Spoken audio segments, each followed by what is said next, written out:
രാവിലെ നമുക്ക് 66 കഴുകാൻ പോകണ്ടേ? പിന്നെ 66 കഴുകാൻ പോകണം. അതിന് മുമ്പ് 66 കുറച്ച് ലോഡ് ഇറക്കാനുണ്ട്. ഞാനും വരാം. എനിക്കും കുറച്ച് മഴയത്ത് കുളിക്കാം. രാവിലെ തൊട്ട് ഞങ്ങൾ റെഡിയായിരിക്കുന്നത് ഈ വണ്ടിയിൽ നിന്ന് സാധനം ഒന്ന് ഇറക്കാനായിട്ട്. പക്ഷേ മഴ കാരണം മുറ്റത്തോട്ട് ഇറങ്ങാൻ പറ്റിയില്ല.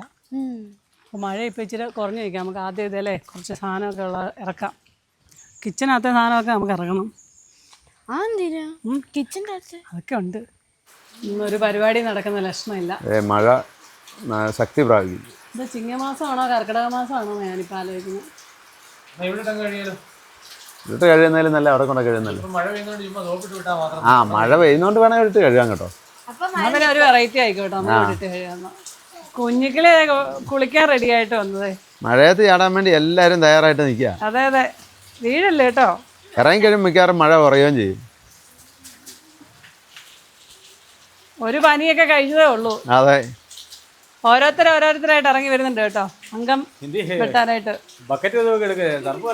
അതൊക്കെ രാജേഷ് പോയോട് പറഞ്ഞാൽ മതി.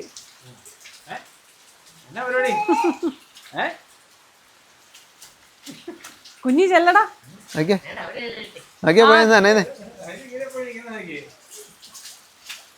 ഒരാളിങ്ങനെ മടിച്ചിരിക്കുക മഴ നനയാൻ. എങ്ങനെയുണ്ട്? എല്ലാവർക്കും നമസ്കാരം. അപ്പോൾ നമ്മുടെ അരുണാചൽ ട്രിപ്പൊക്കെ കഴിഞ്ഞിട്ട് നമ്മുടെ 66 ഇന്നലെയാണ് വീട്ടിലെത്തിയത്. അപ്പോൾ 9 സംസ്ഥാനങ്ങളിൽ കൂടെ ആയിരുന്നു ഇത്തവണത്തെ നമ്മുടെ യാത്ര.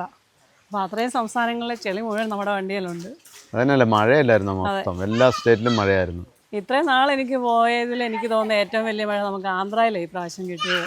അതെ അതെ, അത് ഏകദേശം ഒരു 8-9 മണിക്കൂർ 10 മണിക്കൂർ കണ്ടിന്യൂസ് മഴയായിരുന്നു. അത് ഭയങ്കര മഴ.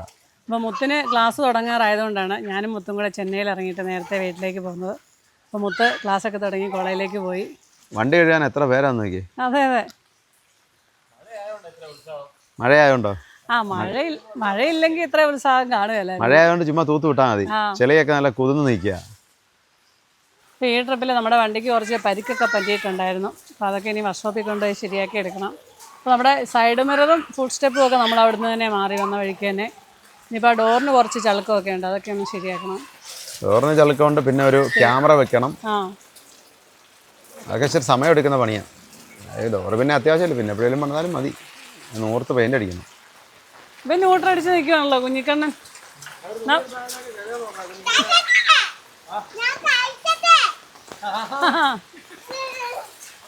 വണ്ടി കഴുകുന്ന അറിഞ്ഞേക്കാലും മഴ നല്ലപോലെ പെയ്യുന്നുണ്ട്. 4 പേരാ വണ്ടി കഴുകുന്നത്. അതെ അതെ, കുഞ്ഞിക്കിളി ഇന്നാ വണ്ടി നല്ലപോലെ ഒന്ന് കഴുകാൻ കൂടുതൽ. നല്ലപോലെ ഇതേ അടുപ്പിച്ചടുപ്പിച്ച് തൂത്തുവിട്ടെ, അങ്ങനെ ചുമ്മാ തൂക്കാതെ.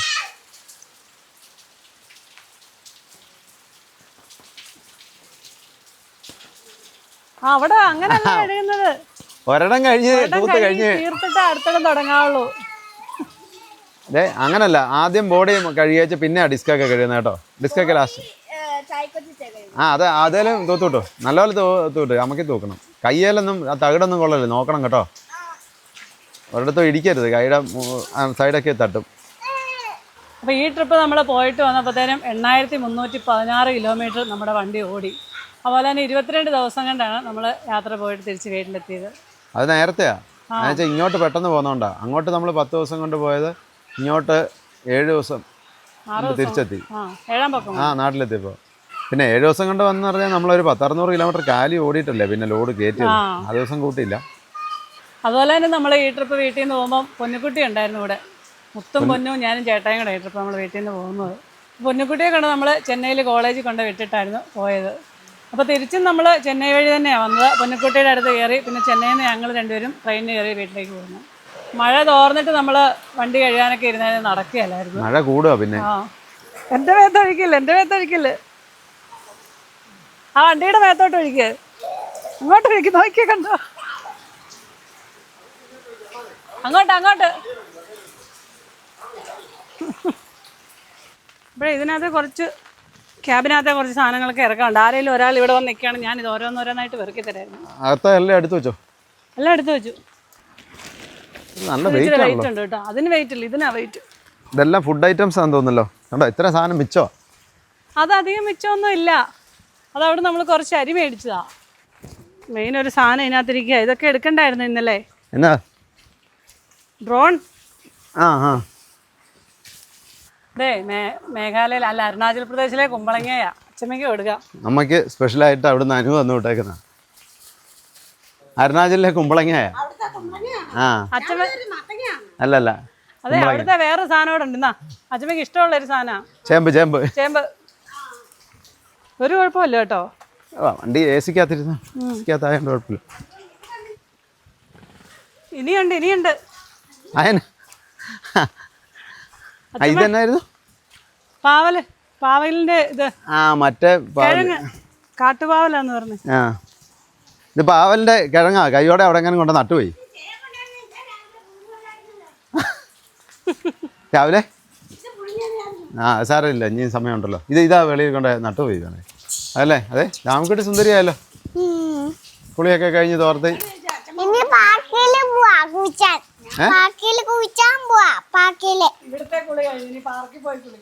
എങ്ങനെ പോന്നെ പാർക്കില്? ആ ഇതെല്ലാം ഇവിടെ ഇറക്കി വെച്ചോ. എന്നാന്നറിയോ, ഇതിനകത്ത് എവിടെയോ വെള്ളം ചാടുന്നില്ല, അതൊന്ന് നോക്കണം. ഇപ്പം എല്ലാ സാധനവും ഇവിടെ ഇറക്കി വെക്കാം. പിന്നെ ഇതുണ്ട്, ഇത് ഇച്ചിരി താന്നു പോയി, അതൊക്കെ ഒന്ന് സെറ്റ് ആക്കണം. സ്റ്റൗ വെക്കാനൊക്കെ പാടാ. അതുകൊണ്ട് അതിനകത്തെല്ലാം പെയിന്റ് അടിക്കണം. പെയിന്റ് എല്ലാം പൊളിഞ്ഞു പോയി. ഇവിടെ ആക്കിയാലും ഗോവണി വേണ്ടല്ലോ കഴുകാൻ. അതാ ഞാൻ പറഞ്ഞേ, ഡിസ്കൊക്കെ കഴിയണ വണ്ടി നീക്കിയിടണം. അല്ല ഇവിടെ കഴുകിയിട്ട് നോക്കിയിട്ടാ പോരെ. സൂര്യ സ്ലിം ബ്യൂട്ടി ആയി. അതെ അതെ. ഇടയ്ക്കൊരു പനിയും വന്ന് വന്നിച്ചാൽ ഞങ്ങൾ ഡയറ്റിങ്ങിലേക്ക്. അതുകൊണ്ട് 5 കിലോയോ പറഞ്ഞു. 5 കിലോ പറഞ്ഞോ? ഒരു കാര്യം ചെയ്യ്, അടുത്ത ട്രിപ്പ് നിങ്ങൾ എന്നോട് വണ്ടിയെ പോക്കോ. ഒരു 10 കിലോ പറയാനുള്ള ഈ ഡയറ്റിങ്ങിന്റെ ഒന്നും ആവശ്യമില്ല. വകുപ്പ് ഉണ്ടാക്കി തരാം. നമുക്കിത് ഓരോന്നോരോന്നോ ഇനി അടുക്കളയെ കൊണ്ടുവെക്കാം. ഇതെല്ലാം ഇനി മാറിപ്പോവാതെ തിരിച്ച് തന്നെ എടുത്തു വെക്കേണ്ടതാണ്. ക്യാരവന്റെ പാത്രം ഇതുപോലെ മാറിപ്പോവാതെ എടുത്തു വെച്ചായിരുന്നു. ഇപ്പൊ എല്ലാം പല പല സ്ഥലത്താണ്. ഇത് നിങ്ങൾക്ക് സ്പെഷ്യൽ വേറെ വേണ്ടതാ. ഭൂജലിക്ക കിട്ടിയല്ലോ. അയ്യോ കിട്ടി. ഇത് അവിടുന്ന് ഞങ്ങൾ മേടിച്ച്, ഞാനിത് ചീത്തയായി പോകാതിരിക്കാൻ പറ്റിച്ചിട്ട് ഉപ്പി പറ്റിച്ചിട്ട് വിനാഗിരിയൊക്കെ വെച്ചിട്ടേക്കുന്ന. ക്ലീൻ ഷേവ് ചെയ്തേ?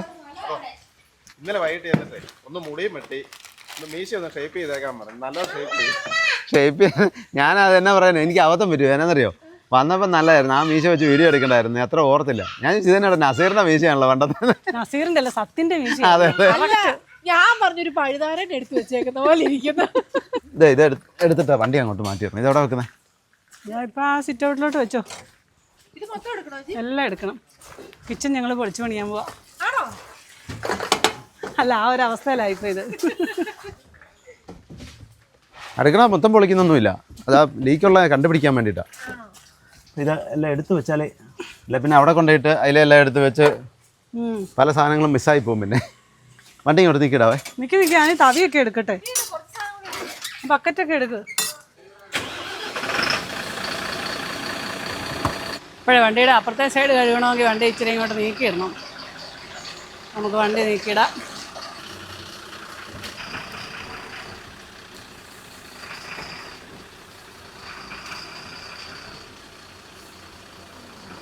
ഇപ്പം വണ്ടിയൊക്കെ കഴുകി കഴിഞ്ഞു. നീ ഇവർ പോയി കുളിച്ചിട്ട് വരട്ടെ. ഞാനും സൂര്യയും കൂടെ ടൗൺ വരെ പോവാണ്. ആ ചെറിയ സമയം കൊണ്ട് നല്ലപോലെ വണ്ടി കഴുകി. ഇനി ഉണങ്ങി കഴിയുമ്പോൾ അറിയാം ചില എവിടെയെങ്കിലും ഇരിപ്പുണ്ടോന്ന്. മോള് വശത്ത് ചിലയൊന്നും ഉണ്ടാകത്തില്ല, താഴെ വശത്തുണ്ട്. മണ്ണ് കയറിയിരിക്കുന്ന മൊത്തം അങ്ങനെ ഉണ്ട്. ഞാനടുത്ത് മോള് വശം നീ കഴിയുകൊണ്ടും താഴെ വശം രാജേഷ് കഴിയാണ്. 66 എത്ര ദിവസം കൂടിയാ ഒന്ന് കളറായത്. അതെ അതെ. എല്ലാ സാധനവും എടുത്തോ വണ്ടിക്കകത്തുനിന്ന്? ഇല്ല, ഈ കഴുകാനുള്ള തുണി ഇതിനകത്തിരിക്കും. അതുകൂടെ എടുക്കാം അതിനകത്തുനിന്ന്. അത് ഇത് ക്യാബിനകത്ത് അടിയിൽ ബോക്സ് നോക്കിയോ? എല്ലാം എടുത്തോ? എല്ലാ സാധനവും അതിനകത്ത് ഇനി ഉണ്ട്. എന്നാ എടുക്കാനുള്ള സാധനമൊക്കെ എടുത്തോ? പിന്നെ വണ്ടി വർക്ക്ഷോപ്പിലേക്ക് കൊണ്ടുപോയി സ്റ്റിക്കൊക്കെ ഉള്ളു, അതേ ഉള്ളൂ. അതുകൂടെ എടുത്തോ. അതാ മെയിൻ സാധനം ഇതല്ലേ. കഴുകാനുള്ള തുണികളാ. കുറച്ചൊക്കെ ഞങ്ങൾ ഇടയ്ക്ക് കഴുകി ഇട്ടായിരുന്നു. അത് കഴുകിയ തുണികളാ. ഇനി തുണി മിച്ചമാ. എന്നാന്ന് വെച്ചാൽ ഉദ്ദേശിച്ചാൽ നേരത്തെ ഈ ട്രിപ്പ് പോയിട്ട് വന്നു. അല്ല, ഈ ട്രിപ്പ് കഴുകി ഇട്ടോണ്ടാ തുണി തികഞ്ഞത്, അല്ലെ തികയത്തില്ലായിരുന്നു. അതെ, ഒരാളവിടെ വന്നിരിപ്പുണ്ട്. ചായ എടുക്ക്. ഇപ്പം തരാം. ഞങ്ങൾ കടയിൽ പോയിട്ട് വന്നപ്പോൾ തന്നെ അച്ഛമ്മ ഇവിടെ ഏത്തക്കാബോളി ഉണ്ടാക്കാൻ തുടങ്ങിയായിരുന്നു. ഞങ്ങളൊന്ന് ഹെൽപ്പ് ചെയ്യുക. പഴംപൊരി അമ്മ ഏത്തക്കാബോളി ഉണ്ടാക്കിയെന്ന് പറഞ്ഞിട്ട് ഇപ്പോൾ സൂര്യയാണല്ലോ ഉണ്ടാക്കുന്നത്. അത് അമ്മ തുടക്കം ഇട്ടു, ഞങ്ങൾ ബാക്കി ചെയ്തുകൊണ്ടിരിക്കുക. ഉണ്ണിച്ചേട്ടനെ ഒരു സദ്യയൊക്കെ കഴിച്ചിട്ട് വന്നതിൻ്റെ ക്ഷീണമാണ്.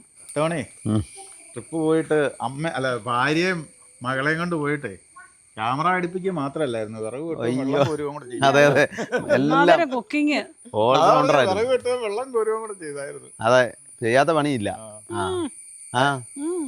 അല്ല അതിനിടയ്ക്ക് മറ്റേ പിന്നെ ഇത് മറ്റേ ഒരു ഒരു പിരിവിന് വന്നില്ലേ ഒരു ഗുണ്ടകള്. അതെ അതെ. അന്നേരത്തേനും മുത്തിന്റെ നല്ല അടിപൊളിയായിട്ട് സംസാരിക്കുന്നതായിട്ട് മെയിൻ ഡ്രൈവറുടെ ശബ്ദം കേട്ടില്ല. ഉത്തരവാദിത്തമായിട്ട് പോയിട്ട് ഇടയ്ക്കിടയ്ക്ക് എന്തോ ചെറിയ പുട്ടിന് വീര പോലെ ഇറക്കുന്ന പോലെ കേട്ട്. എനിക്ക് പകരം ഞാൻ മുത്തിനെ ഏൽപ്പിച്ചല്ല അതല്ലേ. ഓ ബുദ്ധിപൂർവ്വം കൈകാര്യം ചെയ്തു. എന്റെ ഈ ക്യാമറ അല്ലായിരുന്നു അന്നേരം, ഞാനല്ലേ വീഡിയോ ഓ എടുത്തത്. അത് ശരി. അതന്നെ മൈക്കും ഇല്ലായിരുന്നു. രാമൻകുട്ടി പറയുന്ന പോലെ. എന്നാ ശരിക്കും അതന്നായിരുന്നു സംഭവം. അതവിടെ എന്നാ റാബ എന്ന് പറഞ്ഞ ഒരു കമ്മ്യൂണിറ്റിയാണ്.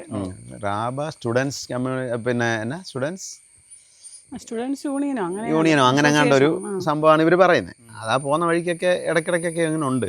എന്നിട്ട് അതിലെ വണ്ടി വരുമ്പോൾ ഇവരിങ്ങനെ കൈ കാണിച്ച് നിർത്തി ഒരു റിസപ്റ്റ് തരും, 200 രൂപ പോകുന്നതിന്. അങ്ങോട്ട് പോകുമ്പോൾ കൊടുത്താൽ തിരിച്ചു വരുമ്പോൾ കൊടുക്കണ്ട, അങ്ങനെ ഒരു സംഭവം ഉണ്ട്. ഇത് ഞങ്ങളതിലേ വന്നേ, രാത്രിക്കല്ലേ വന്നേ. വഴിയിൽ ആളില്ല, അവിടെ ചെക്ക് പോസ്റ്റ് അങ്ങനൊന്നുമില്ല.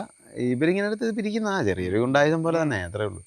അപ്പം വണ്ടി ഇങ്ങനെ പോകുന്ന അവിടെ ഇങ്ങനെ കഴിഞ്ഞ് പോകുന്നപ്പോഴത്തേക്കും അങ്ങ് അകലെ നിന്ന് ടോർച്ചടിച്ചുകൊണ്ട് ആരാണ്ട് ഓടി വരുന്നത്. അത് നമ്മൾ നിർത്തേണ്ട കാര്യമുണ്ടോ? അതുകൊണ്ട് ഞാൻ നിർത്താൻ ഇങ്ങനെ പോകുന്നു. അപ്പോൾ ഇവർ വന്ന് ടോർച്ചടിച്ചതിൻ്റെ കണ്ടില്ലേ നിർത്തണ്ടെന്നാണ് ചോദിക്കുന്നത്. അത് കുറച്ച് കഴിഞ്ഞപ്പോൾ അമ്മമാർ തിരിച്ച് പോകണമെന്നൊക്കെ പറഞ്ഞു, തിരിച്ച് അങ്ങോട്ട് വരാനൊക്കെ പറഞ്ഞു. അമ്മ തിരിച്ച് വരാനൊന്നും എനിക്ക് പറ്റിയായിരുന്നു. പിന്നെ അമ്മമാർ വിളിച്ച് പറഞ്ഞ് അവിടുന്ന് വേറെ ആൾ റെസിപ്റ്റൊക്കെ കൊണ്ടുവന്നു. എന്നിട്ട് 200 രൂപ എടുത്ത നേരം പോന്നു. അതേ ഉള്ളൂ. ഒരു സംശയം കൂടെ ഉണ്ട്. അവർ നല്ലോണം ഇംഗ്ലീഷ് സംസാരിക്കും. ഇംഗ്ലീഷ് അല്ലോ, ഹിന്ദിയല്ലേ പറഞ്ഞത്? ആണോ? ഞാൻ മുത്തിന്റെ ഇംഗ്ലീഷ് കേട്ട് ഞെട്ടിപ്പോയി. ഇത്രയ്ക്കും വിവരമുള്ളവന്മാർ രാത്രി പിരിവിനെന്തിനാ? അല്ല, മുത്തന് ഹിന്ദി അറിയത്തില്ലാതുകൊണ്ട് ഇംഗ്ലീഷ് പറഞ്ഞു, മലയാളം അല്ലാതെ. ഞാൻ ഇവർ ഇത്ര നല്ല ഇംഗ്ലീഷും കാര്യങ്ങളൊക്കെ ഇവന് ഈ രാത്രി കുത്തിയിരുന്ന് പിരിവിന് നിൽക്കണമെന്ന് ഞാൻ ഇങ്ങനെ മനസ്സിൽ ഓർത്തു. അതാ ഞാൻ പറയാം. സ്റ്റുഡൻസ് ഒന്നും അല്ലെന്നേ, പ്രായമുള്ളവർ തന്നെ, അത്ര ചെറുപ്പക്കാരൊന്നും അല്ല, പിള്ളേർക്കൊന്നും. അതെ, അതങ്ങനെ ചിലടത്തെല്ലാം ഉണ്ട്. അപ്പം അതായിരുന്നു ആദ്യത്തെ വിഷയം. ഈ ട്രിപ്പേ ശരിക്കും ട്രക്ക് ലൈഫ് ശരിക്കും ആസ്വദിച്ച ഈ ട്രിപ്പാ പറയുകയാണെങ്കിൽ. അല്ല, എന്നാന്നറിയോ, അതിനകത്ത് ഏറ്റവും വലിയ കാര്യമുണ്ട്. എന്നാന്ന് വെച്ച് കഴിഞ്ഞാൽ ആകാശിനെ പോയില്ലല്ലോ, അതിന്റെ വിടവ് ലോറിയായിട്ടെന്ന് അകത്ത് ഇഷ്ടം പോലെ പണിയൊക്കെ ഇടയ്ക്കുന്നത്. സാധനം ഒരു കുഴപ്പമില്ലാതെ പൊക്കോണ്ടിരുന്നപ്പോ വണ്ടിയുടെ തിരിച്ചു വന്നപ്പോ റേഡിയേറ്ററിന്റെ അതൊക്കെ സ്വാഭാവികമായിട്ട് വരുന്ന ആക്സിഡന്റ്. അതെ, അത് ഒന്ന്. പിന്നെ ലോറിയുടെ കുഴപ്പമല്ല, അല്ല, അത് വന്ന വണ്ടിക്കാരൻ്റെ കുഴപ്പമാണ്. എന്നാലും അവിടുന്ന് നമ്മൾ വേറെ സ്റ്റേറ്റിൽ പോയിട്ട് ഡ്രൈവർക്ക് പൂർണ്ണ ബോധ്യം ഉണ്ടായ പുള്ളിയുടെ തെറ്റാണ്. അതുകൊണ്ട് കുറച്ച് പൈസ തന്നു, എന്നാലും അതിലൊന്നും തീരത്തില്ല, നമ്മുടെ കയ്യിൽ നിന്ന് കുറെ പൈസ പോകും. അല്ല, ഞാൻ പറഞ്ഞ എന്നാന്നറിയോ, എല്ലാം കൊണ്ടും നാട്ടുകാരായിട്ട് സഹായിച്ചു.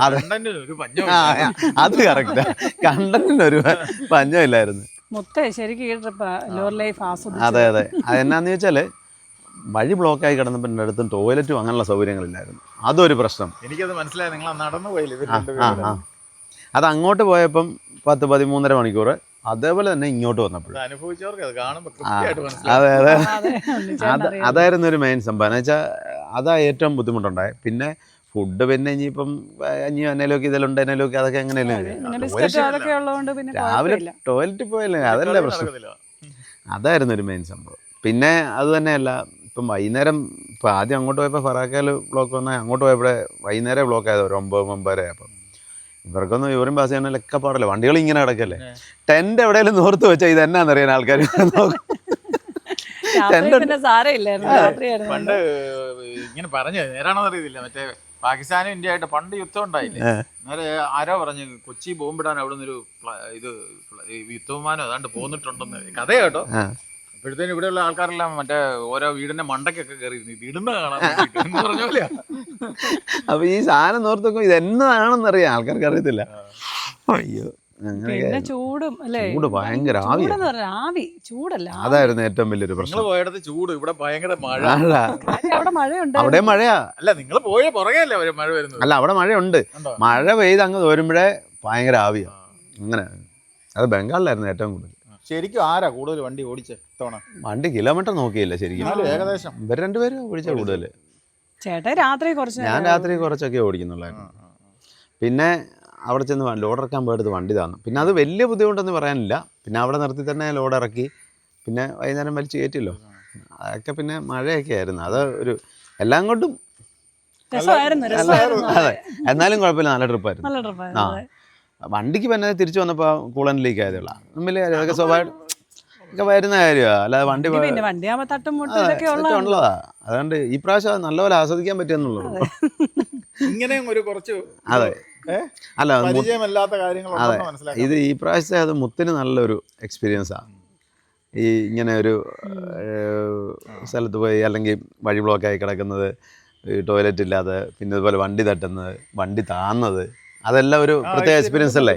വണ്ടി ഓടിക്കുമ്പോൾ അല്ലെങ്കിൽ അറിയത്തില്ല അതിനെക്കുറിച്ച്. ഇതുപോലെ വരണമെന്നില്ല. അറിയത്തില്ല. അത് നല്ലൊരു ഇതാ.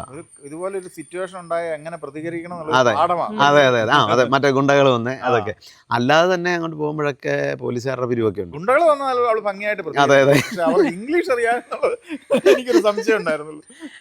ആർക്കെങ്കിലും ഒക്കെ മനസ്സിലായി. അതെ. എനിക്ക് എൻ്റെ പേടി എന്നായിരുന്നു അറിയാം. ഒരുമായിട്ട് പ്രശ്നം ഉണ്ടായിരുന്നപ്പോൾ നിങ്ങൾ ശരിക്കും നല്ല ചൂടായി സംസാരിച്ചില്ലേ, ഉള്ളിലെ യഥാർത്ഥ ലോറിക്കാരൻ പുറത്തിറങ്ങുമെന്ന് എനിക്കൊരു പേടിയാണ്. ഇല്ല ഇറങ്ങിയില്ല. ആ കമ്പിവേലിയൊക്കെ പൊട്ടിച്ച് വെളിയിൽ ഇറങ്ങിയോന്ന് എനിക്കൊരു പേടിയുണ്ടായിരുന്നു. അല്ല ഇടയ്ക്കൊന്ന് ഇറങ്ങിയായിരുന്നു, അങ്ങോട്ട് ബംഗാളി വെച്ചൊന്ന് ഇറങ്ങിയ. പിന്നെ അവനെ തളച്ചിട്ട് ഒരുപാട് കാലം കൂടിയാ നമ്മളത് പുറത്തെടുത്തത്. അതിനറിയ വിങ്ങി പൊട്ടി നിൽക്കുമ്പോഴേ ഇതുപോലത്തെ സംഗതി ഒന്നും നമ്മൾ ചിലപ്പോൾ പറയാൻ പറ്റില്ല. ഒരു ദുർബല നിമിഷത്തില്. പിന്നെ അതെ ഒന്നും കുഴപ്പമില്ലായിരുന്നു. വലിയ പ്രശ്നക്കാരൊന്നും അല്ലെന്നേ. പിന്നെ അങ്ങനെ വലിയ പ്രശ്നക്കാരൊന്നും അല്ല. എന്നാന്ന് വെച്ചാൽ ഇവര് വന്നു, എല്ലാത്തിലും ഉണ്ടല്ലോ ചിലര്. അതിൽ 2 പേര് വന്നു. വെള്ളമായിരുന്നു തോന്നുന്നു. ഒരാൾക്ക് കുഴപ്പമില്ല, വേറെ ഒരുത്തനാണ് അത്രയും പ്രശ്നം ഉണ്ടാക്കിയത്. പിന്നെ 2 പേര് കൂടെ വന്നു, അവരും മദ്യപിച്ചിട്ടുണ്ട്. അവന്മാരെ വന്ന് പിന്നെ വലിയ കുഴപ്പമില്ലാതെ സംസാരിച്ചു. അന്നേരം ഒരു കാറല്ല അതിലെ 3-4 പേര് വന്നു. അവർ ഉടനെ നമ്മളെ നേരെ ചൂടാവുക. ഇവരുടെ കൂടെയുള്ള ആൾക്കാരാണല്ലോ. പക്ഷെ ഇല്ല, അവരത് അങ്ങ് പോയി. അപ്പോൾ അവിടെ നിന്നവർക്ക് തന്നെ മനസ്സിലായി സംഭവം ശരിയായല്ല. അതുകൊണ്ട് അവർ പറഞ്ഞു, ഇല്ല നിങ്ങൾ പൊക്കോ, ഞങ്ങളത് ഡീൽ ചെയ്തോളാം എന്നൊക്കെ പറഞ്ഞു വിട്ടിട്ട് റെസിപ്റ്റ് വന്ന് 200 രൂപ കൊടുത്തായിരുന്നു. അത്രേ ഉള്ളൂ. നല്ലൊരു ട്രിപ്പായിരുന്നു. നല്ല ട്രിപ്പായിരുന്നു. നമ്മുടെ ഇവിടെ മെയിൽ തുടങ്ങിയ മഴയല്ലേ ഇത്? മെയ് മാസം അല്ല, മെയ് മാസത്തിൽ പകുതിയായപ്പോൾ ഇപ്പം മഴ കാരണം ഒരു രക്ഷയില്ല. അല്ല ഇപ്പൊ സാധാരണ ഡിസംബർ വരെ മഴ കിട്ടാറുണ്ടോ? മഴ കിട്ടാറുണ്ട്. പിന്നെ ഈ ഇത്രയും കാലം പോയതിൽ ഏറ്റവും വലിയൊരു ട്രിപ്പായിരുന്നത് എന്നാന്ന് വെച്ചാൽ അങ്ങോട്ട് തന്നെ വൺ സൈഡ് 4100 കിലോമീറ്റർ, അങ്ങോട്ടും ഇങ്ങോട്ടും കൂടെ 8316 കിലോമീറ്റർ വരുന്നു. അത് വലിയൊരു ട്രിപ്പായിരുന്നു. ഏകദേശം എന്നാ പറയുന്നത്, അങ്ങ് മ്യാൻമാർ ബോർഡർ അടുത്ത് വരച്ചെന്നില്ലേ. പിന്നെ അവിടെ ചെന്നപ്പോൾ അങ്ങോട്ട് ഉള്ളിലേക്ക് പോകാൻ പറ്റിയില്ല. അതൊരു കാര്യം. ബാക്കിയെല്ലാം കുഴപ്പമൊന്നുമില്ല. പക്ഷേ ഞങ്ങൾ കുറച്ച് ദിവസം കൂടെ നിൽക്കണമെന്നും കൊണ്ട് പോയതാണ്. പിന്നെ മുത്തിന് ക്ലാസ് തുടങ്ങിയോണ്ട് പെട്ടെന്ന് പോകുന്നത്. അതുകൊണ്ട് നല്ലൊരു ട്രിപ്പായിരുന്നു. പിന്നെ ഇനിയും അരുണാചലിലോട്ട് എങ്ങോട്ട് വേണമെങ്കിലും അതെ. അല്ല നമ്മൾ ഒരു ഭാഗത്തല്ലേ ചെന്നുള്ളൂ. അരുണാചൽ വലിയ സ്റ്റേറ്റാണ്, വേറെ ഒരുപാട് സ്ഥലങ്ങളുണ്ട്. നമ്മളൊരു മൂലക്കേ ചെന്നുള്ളൂ പറയാണ്. അപ്പം അതുകൊണ്ട് ഒരുപാടുണ്ട്. പിന്നെ ഇനിയിപ്പം ബാക്കി സ്ഥലങ്ങളൊക്കെ പോകണ്ടേ. അതെ. ചെന്നൈക്ക് വരാൻ പറ്റില്ലായിരുന്നോ? എനിക്ക് ഒരു തരത്തിലും ഇങ്ങനെ വിളിച്ചായിരുന്നു, വരുന്നുണ്ടോ? ഒരു തരത്തിലും വരാൻ പറ്റത്തില്ല. നല്ല അടിപൊളിയായിരുന്നു. അടിപൊളി ട്രിപ്പായിരിക്കും. നിങ്ങളെല്ലാരും ഒരു ലോങ് ട്രിപ്പ് വെക്കോന്നേ. ലോങ് ട്രിപ്പ് പോകാൻ വരണ്ടേ, അമ്മയെ കാണാൻ ഇരിക്കാൻ പറ്റിയല്ല. അതുകൊണ്ടൊന്നല്ല, എന്നാ വെച്ചാൽ നമ്മുടെ പരിപാടിയും ഓടണ്ടേ, അതുകൊണ്ടാ വിഷയം. അമ്മയെ കാണാനല്ല, സൗമ്യയെ കാണാതിരിക്കാൻ പറ്റില്ല. അതാണ് എന്റെ കാര്യം. ഇതൊക്കെ ആവർത്തന വൈറസ് വന്ന കണ്ടന്റ്. മറ്റേ ഈ ട്രിപ്പേ മുത്തിനെ കാണാൻ പറ്റിയില്ല. മുത്തിനോട് ചെലവ് ചെയ്യാൻ പറയണായിരുന്നു. ഇവിടെ എവിടെയെങ്കിലും നമ്മുടെ എന്നാ ഐഡിയയിലോ അവിടെ എവിടെയെങ്കിലും 40,000 സാലറി കിട്ടുകയല്ലേ. 40,000 ഈ ട്രിപ്പിന്റെ തന്നെയല്ല, കഴിഞ്ഞ വർഷത്തെ ഒരു 20,000 കൊടുക്കാനുണ്ടായിരുന്നു. അവളോടും കട പറയാൻ തുടങ്ങിയോ? കഴിഞ്ഞ ഇവിടെ പോയില്ലേ, മേഘാലയുടെ ആണോ ഇവിടെ ലക്നൌവിന്റെ കൊടുത്തായിരുന്നു. മേഘാലയുടെ ഒരു 20,000 രൂപ പെൻഡിങ് കിട്ടിയല്ലോ. കാരണം പറഞ്ഞ് എന്തെങ്കിലും ചോദിക്കായിരുന്നു. അത് ഇതോടെ കൊടുത്താ. ഇനി ശാലം കൂടെ പെൻഡിങ് ഉണ്ട്. ഈ വേറൊരു കാര്യം എന്താണെന്നറിയോ, ഇവർക്ക് ശമ്പളം ഉണ്ട്, എനിക്ക് ശമ്പളം ഇല്ല. എനിക്ക് ശമ്പളം ഇല്ലല്ലോ. ഇതിൽ കാര്യത്തിലൊരു തീരുമാനം ഉണ്ടാക്കാം. ആദ്യം ഇവർക്ക് ആർക്കൊക്കെ ഈ പൈസ എവിടെയൊക്കെ വളരെ നീ കണക്കെഴുതുന്നില്ലേ? ക്യാമറാമാൻ രാജേഷിനോട് ചോദിക്കും കണക്കെഴുതുന്നില്ലേ? കണക്കൊക്കെ ഉണ്ട്. കണക്ക് ഇവിടുന്ന് പോകുമ്പോ എഴുതും. എന്റെ കണക്ക് ഈ ട്രിപ്പിന്റെ നിങ്ങൾ വന്നിട്ട് ബാക്കി കണക്ക് എന്നോട് പറഞ്ഞില്ലല്ലോ. എന്നാ വേറെ കണക്കൊന്നും ഇല്ല. അല്ല, അത് വേറെ കാര്യമുണ്ട്. നിങ്ങൾ വന്നതിന്റെ കണക്ക് ചോദിക്കുന്നതിനകത്ത് വേറെ ദുരുദ്ദേശമുണ്ട്. ചെലവൊക്കെ എന്നാക്കെ വന്നതെന്നൊന്ന് അറിയാൻ വേണ്ടിട്ടുള്ള ഒരു ചില ഞങ്ങൾക്ക് അധികമൊന്നും ഇല്ല. കഞ്ഞി വെച്ച് നാട്ടുകോഴിയൊക്കെ മേടിച്ചില്ലേ? നാട്ടുകോഴി കിട്ടിയില്ല. അതെ, അങ്ങോട്ട് പോയപ്പോ ഈ ആക്സിഡന്റ് പറ്റി. പിന്നെ നിങ്ങൾ താന്നു പോയി കഴിഞ്ഞാൽ ക്രെയിനെ ഒക്കെ പൊക്കുകയൊക്കെ ചെയ്തു. ചെറിയ പരിക്ക്, അതല്ലേ ഉദ്ദേശിക്കുന്നത്. മൊത്തം CT സ്കാനൊക്കെ ചെയ്ത് ഇതാ ഇത് വണ്ടി തട്ടിയതിന്റെ പരിക്ക്. ഇതാ ഇനി നൂർക്കാനുള്ള ഇതുണ്ട്. ഇവിടുത്തെ നൂർക്കണം, ഈ ചളുക്ക നൂർക്കണം. പിന്നെ ഇവിടെ ഒന്ന് പറഞ്ഞു, പിന്നെ ഇതൊന്ന് ശകലം ഇവിടെ അതേ ഉള്ളൂ. പിന്നെ നമ്മുടെ ക്യാമറയും പിടിപ്പിക്കണം. അതാ മറ്റേ ബീഡിങ്ങിനല്ലേ? ആ ബീഡിങ്ങിനേ ഉള്ളൂ. അതായത് അവിടെ തട്ടിയതാ. ക്യാമറയും പിടിക്കും എന്ന് പറഞ്ഞാണ്ടല്ലോ, ഇതേലും ഉടക്കിയിട്ടുണ്ടല്ലോ വണ്ടി. ആ ബാഗിലെ ഡോറിൻ്റെ കൊളുത്ത ഉടക്കിയ നിർത്തിയൊന്നുമില്ല. ഇതിങ്ങനെ വലിച്ച് പറിച്ചോണ്ട് അങ്ങ് പോയായിരുന്നു. ഈ സാധനം ഇവിടുന്ന് പൊട്ടിപ്പോയി പറഞ്ഞങ്ങ് പോയി. ഞാനോർത്ത് ഈ ഡോർ സഹിതം പോയെന്ന് ഓർത്ത്.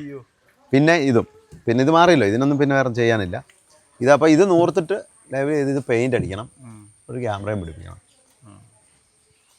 പിന്നെ ഇത് പൊക്കിയതിൻ്റെ ചെറിയ ചെറിയ പരിക്കുകളുണ്ട്. ഞാൻ കാണിക്കാം. കരച്ചിൽ സൗണ്ടൊക്കെ അങ്ങനെയൊക്കെ വരികയല്ലേ? ഓ ഇല്ല, അങ്ങനൊന്നുമില്ല. ആ പിന്നെ പുറകെ പൊക്കിയില്ലേ, റോപ്പിട്ട് പൊക്കിയത് ഇവിടെ ചെറിയൊരു ഡാമേജ്. ഇതെന്നാന്ന് വെച്ചാൽ ഇത് 10 വർഷമായില്ലേ ബോഡി. ഇതൊരു സ്ക്വയർ പൈപ്പാണ്. അതെല്ലാം തുരുമ്പ് പിടിച്ചിരിക്കുക. അതിനകം തുരുമ്പ് പിടിച്ചിട്ട് അങ്ങനെ പിടിച്ചപ്പോൾ പിന്നെ ഈ ഇതേലിട്ടപ്പോഴേ ഇതിലിട്ട് പിടിച്ചപ്പം ഇതിൻ്റെ വേറൊന്നും ഇത് വളവൊന്നും പറ്റിയില്ല. ഇവിടുത്തെ 2 ബോൾട്ട് കട്ടായിപ്പോയി. ആ ബോൾട്ട് ഇട്ടാൽ മതി, വേറെ കുഴപ്പമൊന്നുമില്ല. ഇവിടെ 2 4 ബോൾട്ട്, 6 ബോൾട്ടല്ല നിന്നേ. അത് 4 ബോൾട്ട് കട്ടായിപ്പോയി. ആ അപ്പം അതും ഒന്ന് ബോൾട്ട് ഇടണം, അതേ ഉള്ളൂ. പിന്നെ ഉണ്ടല്ലോ, ആ ക്രെയിൻകാരനോട് ഞാൻ പറഞ്ഞ ഈ ഹുക്കെ കൊണ്ട് ബെൽറ്റ് ഇട്ട് പിടിച്ചു പുറകോട്ട് പിടിക്കാൻ വേണ്ടി. ഇതുണ്ടോ ഇങ്ങനെ ഹുക്ക്, അത് നൂർന്നു പോയി. ഇതെല്ലാം നിൽക്കുകയല്ല, ഞാൻ ആകുന്നേ പറഞ്ഞു. ഇല്ല, പുള്ളി പറഞ്ഞു കുഴപ്പമില്ല, ഞങ്ങൾ അങ്ങനെ എടുക്കുന്നതാണെന്ന് പറഞ്ഞ് പിടിച്ചാൽ. ഇത് വേറൊരു ഹുക്ക് അത് കട്ട് ചെയ്തിട്ട് ബെൽഡിങ്ങും അല്ല പ്രശ്നം. ഇത് വളച്ചു വെച്ചേക്കുന്ന ചുമ്മാ ഇരുമ്പ് വളച്ചു വെച്ചേക്കുന്നല്ലേ, അത് നൂർന്നു പോയി. അതെ അത്രയും ഇത് പിടിച്ചപ്പോൾ ഇതൊരെണ്ണം മാറിയാൽ മതി, അത്രേ ഉള്ളൂ. വേറെ പരിക്കൊന്നും കിട്ടിയില്ല. അത് തന്നെ ഭാഗ്യം. പിന്നെ ഈ ട്രിപ്പ് ഉണ്ടല്ലോ, എല്ലാം കൂടെ അങ്ങോട്ടും ഇങ്ങോട്ടും എല്ലാം കൂടെ 2-3 സ്ഥലത്തായിട്ട് എല്ലാം കൂടെ ഒരു 30 മണിക്കൂറോളം ബ്ലോക്കിൽ കിട്ടി. പിന്നെ അതിലേ വന്നതുകൊണ്ട് നമ്മുടെ ദിണ്ടിക്കൽ കൂടി തേനി കമ്പം കുമളി വഴി വന്നതുകൊണ്ട് ചാലക്കുടിയിലും അങ്കമാലിലൊന്നും പ്രശ്നം ഉണ്ടായില്ല. പിന്നെ അത് ഞാൻ നേരത്തെ ഓർത്ത്. ഇന്നാൾ അവിടെ വന്ന് ഞങ്ങൾ ലഡാക്ക് പോയിച്ച് വന്നപ്പോൾ അവിടെ അതുകൊണ്ട് പിന്നെ ഞാൻ ഓർത്ത് അത് തന്നെ വഴി വരുന്ന നല്ലൊരു റൂട്ടാണ്. അപ്പോൾ അതുകൊണ്ട് അതിലേ പോകുന്നു. അതുകൊണ്ട് പിന്നെ അങ്ങനെയും കുഴപ്പമുണ്ടായില്ല. പക്ഷേ അവിടെ എല്ലാം കൂടെ ഒരു 10-30 മണിക്കൂർ ബ്ലോക്ക്. ഒരുപാട് കാലം കൂടിയാണ്. പണ്ട് കാശ്മീരിന് പോയതിന് ശേഷം ഇത്രയും ബ്ലോക്ക് കിട്ടുന്ന ഈ ട്രിപ്പ്. അല്ലാതെ വേറെ വലിയ പ്രശ്നങ്ങളില്ലായിരുന്നു. കാര്യം അവിടെയൊക്കെ ബ്ലോക്ക് ആവുന്ന സ്ഥലമാണെങ്കിലും നമ്മൾ ചെല്ലുന്ന സമയത്ത് വലിയ ബ്ലോക്ക് ഇല്ലാതെ കടന്നു പോയിക്കൊണ്ടിരുന്ന. ഈ പറക്കലൊക്കെ മിക്കവാറും ബ്ലോക്ക് ഉണ്ടാകുന്ന ഒരു അരമണിക്കൂറോ ഒക്കെ കിട്ടിയിട്ടുള്ളൂ. പക്ഷേ ഈ പ്രാവശ്യം നല്ല പണി കിട്ടി. മുടിയെല്ലാം നീണ്ടേ, താടിയൊക്കെ നീണ്ട. എവിടെ മുടി നീണ്ട്? പുറയിലൊക്കെ കുറച്ച് മുടി നീണ്ടായിരുന്നു, താടിയെല്ലാം നീണ്ട്. മനസ്സിലായില്ലായിരുന്നു. ഇത്രയും ദിവസം ആയതുകൊണ്ടേ അതിലെല്ലാം ഈ വെയിലെല്ലാം കൊണ്ട് നടന്ന് ഒരു ഇതായിരുന്നു. താടിയെല്ലാം വളർന്ന് നരച്ച് തന്നെ. ഇത്തവണ കുറച്ച് ബ്രെയിൻ വർക്കായി. അതിനാ ഈ ഇതെല്ലാം വന്നപ്പോഴേ അതുകൊണ്ട് ഭയങ്കര ചൂടല്ലായിരുന്നു, അതായിരുന്നു. പക്ഷെ ചെന്നൈയിൽ നിന്ന് ഇവിടെ നല്ല രസമല്ലായിരുന്നു. ഇവര് നല്ല മാക്സിമം എന്റർടൈൻമെന്റ്. ഞാൻ സുഖമായിട്ട് അവിടെ കയറി ഉറങ്ങി. അല്ല, അതൊരു രസമില്ലായിരുന്നാണ് പറഞ്ഞതിന്റെ അർത്ഥം. അങ്ങനെയല്ല, ഉപ്പോളം വരുവോ ഉപ്പിലിട്ടത് മനസ്സിൽ നിന്നുള്ളത് പതുക്കെ പുറത്ത് വന്ന കണ്ടോ. ഉപ്പോളം വരുവോ ഉപ്പിലിട്ടത്. അല്ല, വേറെ കാര്യമല്ലോ, ചെന്നൈയിൽ നിന്ന് ഇവരിറങ്ങി പോകാനായിട്ട് ട്രെയിൻ കയറാനായിട്ട് പോകാൻ തുടങ്ങിയപ്പോ തന്നെ ചേട്ടായുടെ മുഖത്ത് നല്ലൊരു ചിരിയും ചേട്ടാ എന്നോട് ഇടയ്ക്ക് വിളിച്ചപ്പോ പറഞ്ഞോ, നിങ്ങൾ ഇറങ്ങി പോയതേ ക്യാമറമാൻ ഉറങ്ങാൻ കിടന്നു പറഞ്ഞു. പക്ഷെ വേറൊരു കാര്യം ഇപ്പൊ എനിക്ക് മനസ്സിലായി, മുടി വളർന്നത് എങ്ങനെയാണ്. ചെന്നൈയിൽ നിന്ന് ഇവിടെ വരുന്ന സമയം കൊണ്ടാ മുടി വളർന്നത്. അല്ലല്ല, ഞാൻ 12 മണി ആയപ്പോഴാണ് കിടന്നത്. അതറിയോ? നിങ്ങൾ പോയ പിന്നെ ഉഴപ്പാന്ന് എന്നോട് പറഞ്ഞു. 12 മണി ആയപ്പോഴാ അന്നേരം വൈകുന്നേരം കിടക്കുന്നത്. പിന്നെ രാവിലെ 8 മണിക്കായിട്ട്. അതിനകത്തെ ഉണ്ണിച്ചേട്ടാ, സത്യസന്ധമായിട്ടും ചേട്ടായി വന്ന് കയറിയത് വളരെ അവശനായിട്ടാ. അവിടെ കിടന്ന് ഉറങ്ങുമായിരുന്നു. പോടാ അല്ല, 12 മണിക്കാ കിടന്നേ. ഞങ്ങൾ അന്നേരം ചോദിക്കുകയും ചെയ്തു, ഇനി ചേച്ചിയും മുത്തും പോവുകയും ചെയ്തു, പിണങ്ങി പോയതാണോ എന്നാ സംഭവം. എടാ വേറൊരു കാര്യമുണ്ട്, രതീഷ് അത് സമ്മതിക്കത്തില്ല. ഇനിയും കഞ്ഞി കുടിച്ച് പോകണ്ട. അല്ല, ചായ ഇടയ്ക്കൊന്നും ചോദിച്ചായിരുന്നു കേട്ടോ. ചേട്ടാ ഇവര് വല്ലതും പിണങ്ങി വല്ലതും പോയതാണോ? രണ്ടുപേരും കൂടാ ചേട്ടായിക്ക് വല്ലതും അറിയാവോന്ന്. ഇവർക്ക് ഭയങ്കര സന്തോഷവും എല്ലാവർക്കും സന്തോഷം. കാണുന്നില്ല, ഈ വീഡിയോ എടുക്കുന്ന കാണുന്നില്ല, ശബ്ദം കേൾക്കുന്ന മാത്രം. ജലസ കൊച്ചു വണ്ടി ഓടിക്കുന്നു, കഞ്ഞിയും വെക്കുന്നു, കറിയും വെക്കുന്നു. ഞാൻ മുമ്പേ പറഞ്ഞില്ല അതാ സംഭവം. എല്ലാരും ഇതാണെന്ന് അതിനെ വെച്ച് കഷ്ടപ്പെടുത്തു വന്നു. വീഡിയോ എടുക്കാൻ ഒരാളോട് വേണ്ടേ? എന്താ പറയുന്നത് ചോദിക്കുക, എന്താ പറയുന്നത്. ഇതിപ്പോ പോസ്റ്റ്മാൻ പറഞ്ഞ പോലെ കാര്യങ്ങൾ. അവിടെ ഇവിടെ എനിക്കാണ് സൂക്കേട് കേട്ടോ. ഇനിയിപ്പോ ഓണമൊക്കെ കഴിഞ്ഞിട്ട് പോയാൽ മതി. ഇനി ഓണം കഴിഞ്ഞിട്ടേ ഉള്ളൂ. നമുക്ക് തക്കാലം ഇവിടത്തെയൊക്കെ വെച്ച് അഡ്ജസ്റ്റ് ചെയ്യാം. അതെ പ്രേക്ഷകർ ക്ഷമിച്ചോളും. അതെ, ഓണത്തിന് എല്ലാവർക്കും കൂടെ നമുക്ക് ആഘോഷിക്കാം. ഒരു ദിവസം ഓണം നമുക്ക് ഓണം ആവശ്യം. ഇപ്രാവശ്യം അതുകൊണ്ട് ഓണമേ നമുക്ക് ക്യാരവൻ ബോഡി ചെയ്ത് കിട്ടിയപ്പോൾ ഒരു പാർട്ടി വെക്കണമെന്ന് വെച്ച് നടന്നില്ല. അത് കഴിഞ്ഞ് മറ്റേ ട്രെയിലർ എടുത്തപ്പം വെക്കണമെന്ന് വെച്ചാൽ അത് നടന്നില്ല. ഈ നമ്മളെല്ലാം യാത്രയിലായിരുന്നുകൊണ്ട് നടന്നില്ല. അതുകൊണ്ട് ഇടയ്ക്ക് ഒരു ദിവസം ഒരു ബാറ്ററി അങ്ങ് വെച്ചേക്കാം. അടിപൊളി ഒരു പരിപാടി വെച്ചേക്കാം. ഓണം എല്ലാം എല്ലാം കൂടെ കൂട്ടി. ഉണ്ണി പാടുന്നു. ഉണ്ണിയുടെ ക്ലാസ്മേറ്റ് പറഞ്ഞല്ലോ നല്ല നല്ല പാട്ട് പാടുമെന്ന്. ഞാൻ പാടുപെടും. അപ്പൊ അത് ഗാനമേളയും വെച്ചേക്കാം. അല്ല ഞാൻ പറഞ്ഞ ഇത് മറ്റേ സ്പെഷ്യൽ ട്രൂപ്പിന്റെ ഗാനമേള ഉദ്ദേശിച്ചു. ആ ഗാനം വെച്ചേക്കാം. DJ ആക്കിയേക്കാം. DJ party. പിന്നെ സൂര്യയുടെ ഡാൻസും വെച്ചേക്കാം. അല്ല അത് DJ ഉണ്ടാ പിന്നെ സൂര്യക്ക് ഡാൻസ് കളിക്കാൻ എന്നാ അറിയോ? എറണാകുളത്ത് വെച്ച് DJ പാർട്ടിക്ക് പൊക്കൊണ്ടിരുന്നത് നല്ല പരിചയമുണ്ടോ DJ വേണമെന്ന് പറഞ്ഞു. നമുക്കിനി കാരവനയിൽ ഒരു ചെറിയ ട്രിപ്പ് പോവാം. അടുത്ത കാരവനെ പോകാം. ഇവരുടെ ഒരു ചെറിയൊരു ട്രിപ്പൊക്കെ പോയിട്ട് വന്നാ. അപ്പൊ ഇനിയിപ്പം വേണം നമുക്ക് കാരവനിൽ ഒരു ട്രിപ്പ് പോയേക്കാം എങ്ങോട്ടേലും. അപ്പോൾ ഇനി 66 കുറച്ച് പണികളൂടൊക്കെ ഉണ്ട്. അപ്പോൾ ഇത് വർക്ക്ഷോപ്പിലേക്ക് കൊണ്ടുപോകണം അല്ലേ? ഞാൻ ഏറ്റെടുത്ത് വണ്ടി ഇനി എന്നാ പോന്നെന്ന് പറഞ്ഞാൽ മതി. വേറെ കാര്യമുണ്ട്. മറ്റേ ഇതിനകത്ത് പറയുന്ന പോലെ ഈ കാല് കുത്തണം തോന്നി ഇപ്പം കൊണ്ടാകാൻ ധൃതി വെക്കും. സൂഴിച്ചോണം തിരിച്ചു വരുമ്പോൾ ടയറൊക്കെ ഒന്ന് എണ്ണി മിക്കവാറും അങ്ങനെ കൊടുത്തു വിടാം. ഇപ്പൊ ഒരു വിഷയം വിശ്വസിച്ച് എങ്ങനെ ഓഫീസിലോട്ട് കൊണ്ടുപോകുന്നത്? ഇവൻ പറയും പെട്ടെന്ന് നമുക്ക് ഓഫീസിലോട്ട് കൊണ്ടാന്ന് പറയും. സംഭവം ഇതാ അവിടെ നിന്ന് ഇതടിച്ചു വേറെ വണ്ടിക്ക് എടുത്ത് കൊടുത്തു വിടും. അപ്പൊ അതുകൊണ്ട് കുറച്ച് ചില്ലറ പണികളൊക്കെ ഉണ്ട്. അതെല്ലാം ഒക്കെ ചെയ്ത് ഓണം കഴിഞ്ഞാലേ ട്രിപ്പുള്ളൂ. പണിയുന്ന വണ്ടിക്ക് എന്തിനാ ടയർ? അവിടെ പണിയല്ലേ? പണി കഴിഞ്ഞ് പോകാൻ നേരത്തെ ടയർ പോരെ? അത് മതി. ഉപ്പിട്ട് കൊടുത്തു വിട്ടോ ഓരോ ടയറിലും. അപ്പൊ ഉണ്ണിച്ചേട്ടൻ പോകാൻ റെഡി ആയിട്ട് നിൽക്കുക. അപ്പോളേ നിങ്ങള് ബാക്കി വീഡിയോ ഒക്കെ എടുത്ത് കണ്ടന്റും ഒക്കെ അടിച്ചു കൂട്ടിയിട്ട് വീഡിയോ ഒക്കെ ആക്കി സെറ്റാക്കി പോയി ഞാൻ പതുക്കെ പോവാ. വിട്ടു. വെളിച്ചക്കുറവ് പോലെ ഇനി എന്റെ ഗ്ലാമർ ഇത് വരും. അതന്നെയല്ല അമ്മ വഴക്ക് പറയും താമസിച്ചാൽ. എന്റെ ദൈവമേ അമ്മ വിട്ടുപിടി. അമ്മ ഇരുന്ന് അവിടെ ഇരുന്ന് ഇപ്പൊ ആഞ്ഞാഞ്ഞ് തുമ്പായിരുന്നു. ഇപ്പൊ ഇനിയിപ്പോ ഓണം കഴിയുമ്പോഴേ 66 ഒരു ട്രിപ്പ്. ഓണം കഴിഞ്ഞാലേ 66 ഇപ്പം വിടുന്നുള്ളൂ. അന്നേരം വണ്ടിക്ക് ഇച്ചിരി പണിയൊക്കെ ഇല്ലേ കഴിയണ്ടേ? അതുവരെ ഇനി നമുക്ക് ഇടയ്ക്കൊരു കാരവൻ ട്രിപ്പൊക്കെ കഴിഞ്ഞിട്ട് ഇനിയും 66 പോവാം. അപ്പം പുതിയൊരു സർപ്രൈസ് വീഡിയോ ആയിട്ട് നമുക്ക് വീണ്ടും കാണാം.